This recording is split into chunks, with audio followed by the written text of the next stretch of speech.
I have a confession to make, and it's something I never thought I'd admit on the internet. Before filming this video, my hands were shaking, my heart was racing, but I just knew that I needed to come out and say it because it's part of me. Maybe someone will get something and maybe it will help someone. My dream job when I was a kid was becoming a star. Yeah, you heard that correctly. I was exposed to adult film content when I was around 8, 9 years old, something around that time. It was not of my own choosing, and I was in a household where that stuff was just available for me to look at. My childhood was a very tumultuous, scary, and difficult time for me. I didn't even realize at that time that the things that were happening at home were not actually normal, that these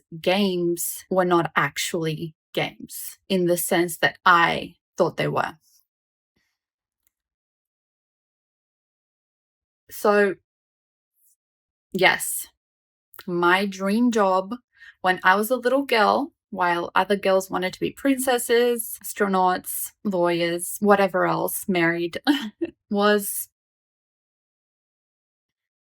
getting into adult films. And I told everybody that I wanted to be in advertising, that I was excited about being an advertising exec. That's what I called it. And no one knew what I was actually thinking, what my secret dream job was.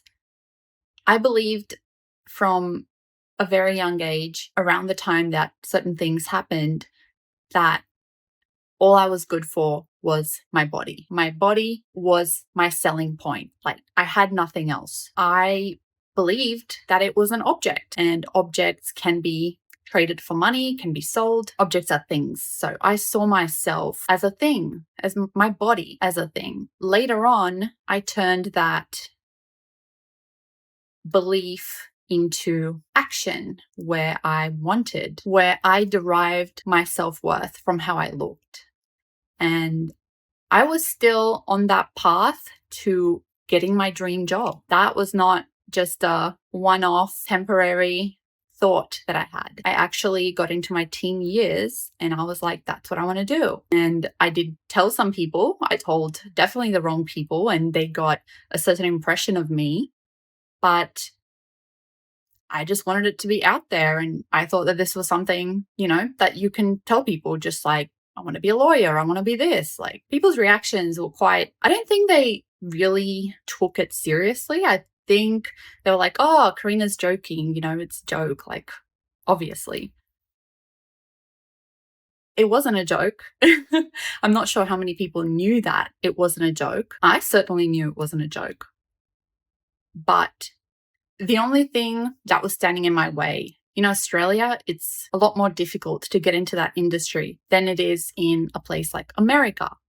So I didn't really know where to start with that. The only thing I knew was that I was very liberated, as I called it. I was very liberated, and I was very open to and just saw myself as being a very modern woman, and there was nothing wrong with what I wanted to do as a career. So I started applying for jobs that proved to myself that I was a very liberated woman. I applied for lots of jobs, like receptionist at strip clubs, receptionist at adult toy stores, receptionist pretty much anywhere that I deemed was like a liberated woman would work there. And this was on the path to the big dream.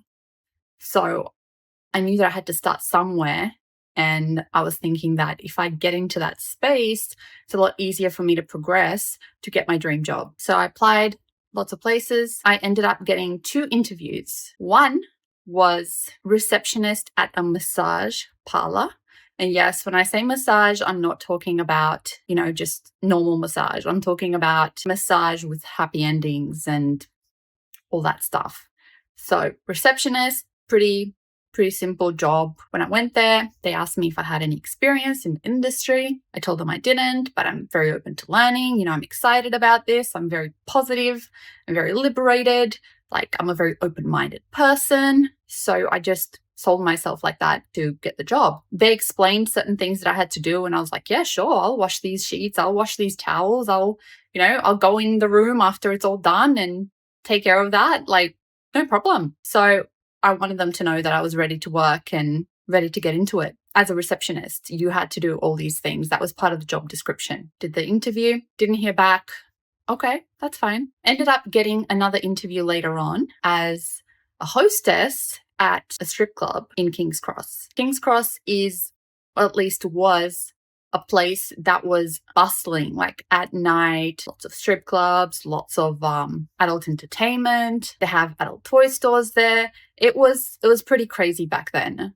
I was over 18, obviously. So I applied to be a hostess at a strip club. I went to the strip club. I had to go during the day. The job interview was at daytime. A woman came to me and said, and I told her, I said, I'm here for the interview, the hostess position. And she said, yeah, no problem. So she sat down with me. She told me that I would have to go up to different men who came to the club and get them to buy drinks and flirty and,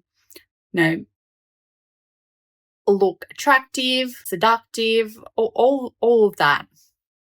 So she said to me, there's a lot more to this job than you think. And I said, I'm ready for anything. Like, I'll do anything. And she said, I'll never forget this. She said, I know the kind of girls who are good for this industry, and you're not one of them. I've been in this industry for many, many years, and I can see that you are not right for this job. This is not the life for you. This is not your world.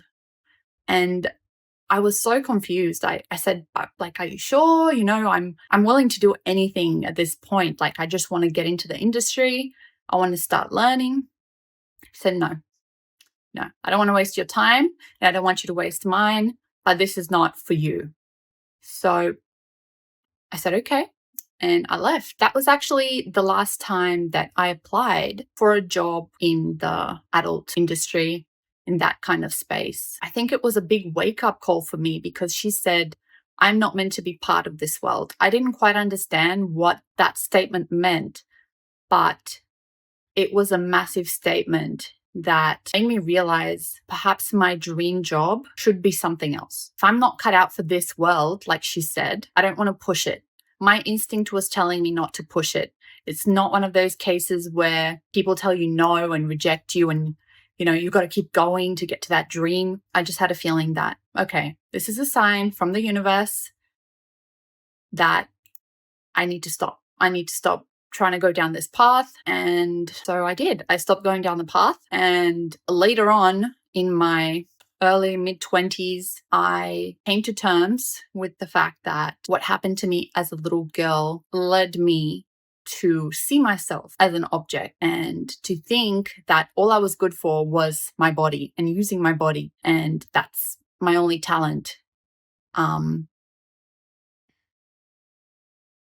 no longer think like that. While it was hard for me to be honest with myself about the thoughts I had and the feelings I had and certain beliefs I had, once I went through that, I realized there is more to me. I don't want anyone to think that all they have to offer as a woman is their body or what they can do with it. There is so much more out there. You are worth so much more than all this. No matter how much makeup you put on, no matter how good you look, no matter how many hours you put in the gym, your appearance, there is so much more to you than how you look.